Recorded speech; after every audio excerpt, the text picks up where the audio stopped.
Hello everyone and welcome back. It's Rabbi Chaitovsky here at my office. Today is Shushan Purim. It is the day after the regular Purim celebration, and this is the day that commemorates the Purim celebrated in walled cities like Shushan and in the old city of Jerusalem. And since it is still Purim, I wanted to share a Purim thought that is tied to this week's Torah portion, Tisa. Yesterday, I spent most of my day in a costume. I'm sure many of you or your kids did as well. And spending all day in a costume or hiding behind a mask made me think a little bit about masks and the masks we wear. The fact is, the reason we wear costumes on Purim is a very important one, a very significant one. It speaks to the fact that the Purim story was evidence of God working behind the scenes, that nothing was as it seems. Esther was not who she portrayed herself to be. So many things, so many coincidences happen in the story that it could only be the guiding hand of God behind them. So the custom of wearing masks and hiding behind the costume became part and parcel of Jewish tradition. And it's a good thing. I was reading through this week's Torah portion and I noticed another two examples of hiding behind a mask or a costume. One on the part of God and the other on the part of Moses. Moses is arguing on behalf of the Jewish people in the aftermath of the sin of the golden calf. God is really upset and he wants to destroy them. And Moses says, why should you destroy them? You brought us out of Egypt, you have a mission for us, and if you destroy us now, even though we sin colossally, the Egyptians and other nations will say that the only reason you brought us out of Egypt was so that you could kill us. And in memory of Abraham, Isaac, and Jacob, do not give in to the temptation to kill us. And God says, okay, I won't. But God then says that you will no longer have my presence following you.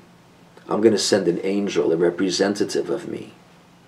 And Moses, of course, is horrified to hear this because Moses senses that if it's anything less than God himself, the impact, the message will just not get through.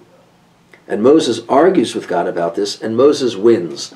Moses ultimately changes God's mind, but God was willing to take a step back. God was willing to conceal a little bit of himself in order to teach the Jewish people a lesson, but Moses persuaded God to sort of hang out in a personal way just a little bit longer. And thank God for that. And Moses then does something really audacious. After all is said and done, Moses says, I know you and I have a great relationship and a personal relationship. But he says, show me some of your glory. Give me a little insight into what it is that makes you tick, God. And the rabbis in the Talmud understand this question from our Torah portion as Moses asking God to reveal some of the secrets as to how God behaves, why things in the world don't always seem to be so ordered and to be so pleasant. For example, why do good people suffer? But that's the rabbinic interpretation. I don't want to go that far. Moses is asking for God to prove himself, in a sense. Show me what you're really about. And God says something very interesting, another example of hiddenness and hiding behind a mask. God says, nobody can see my face and live. And he says, Moses, I'm going to take you and put you in a costume. I'm going to hide you in the cleft of a rock. And I'm going to pass by. And you will not be able to see my face, but you're going to see the back of my neck. You'll see the back of my head. The Gemara imagines that God was showing Moses the knot of the tefillin that he was wearing. So we have Moses in a cleft of a rock, being hidden We have God revealing God's self, but still hiding behind some kind of mask. Because the reality is, for us, and this is where Esther comes in, Esther proves the point. The reality is that we are just dealing with a God who is slightly hidden. God is in the shadows, so to speak. And it's our task to sort of locate God when God is there. It's when God retreats into the shadows, it makes more room for us. And it could be devastating, or it could be energizing and uplifting. It's really up to us. And perhaps that's why the person who is chosen to be the architect of the Mishkan, of that first synagogue that we've talked about, his name was Bitzalel.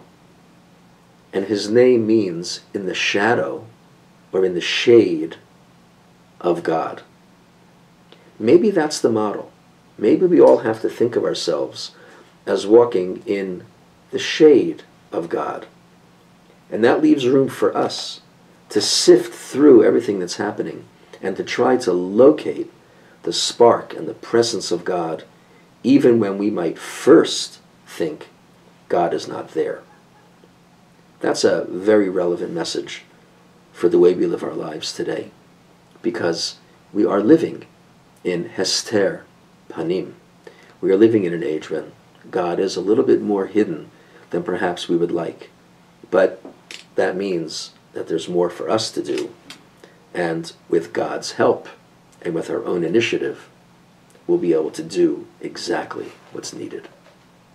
Have a great Shabbat, and I'll see you in Shul.